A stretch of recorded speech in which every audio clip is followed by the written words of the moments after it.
In the peaceful garden, a kind woman wished for a tiny child. One day, a fairy gave her a magic seed. The woman planted it, and soon a beautiful flower bloomed. Inside the flower was a tiny girl, no bigger than a thumb. The woman named her Thumbelina. Thumbelina lived happily with the woman, sleeping in a walnut shell bed and using flower petals as blankets. She loved singing sweet songs. One night, as Thumbelina slept, a big, ugly toad saw her through the window. He thought she would make a lovely bride for his son. The toad grabbed her and took her away to a muddy river.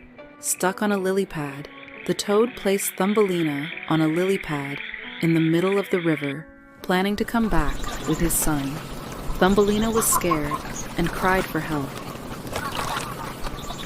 Friendly fish heard her cries and nibbled the stem of the lily pad, setting it free. Thumbelina floated down the river, far away from the toad.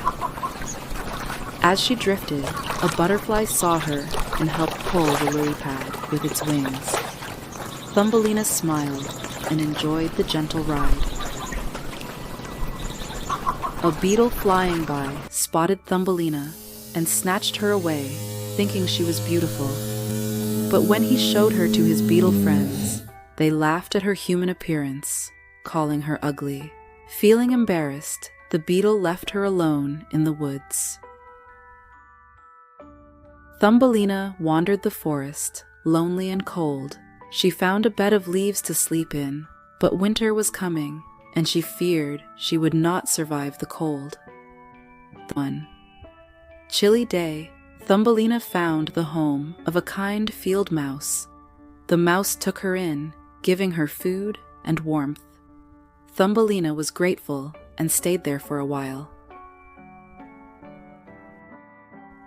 The field mouse introduced Thumbelina to a rich mole who lived underground. The mole liked Thumbelina and wanted to marry her, but Thumbelina didn't want to live in the dark. One day, Thumbelina found an injured swallow in the mole's tunnel. She nursed it back to health secretly, knowing the mole didn't like birds. When spring came, the swallow, now healthy, offered to take Thumbelina with him to the warm lands. She accepted, not wanting to marry the mole and live underground forever. The swallow flew Thumbelina far away to a beautiful land of flowers.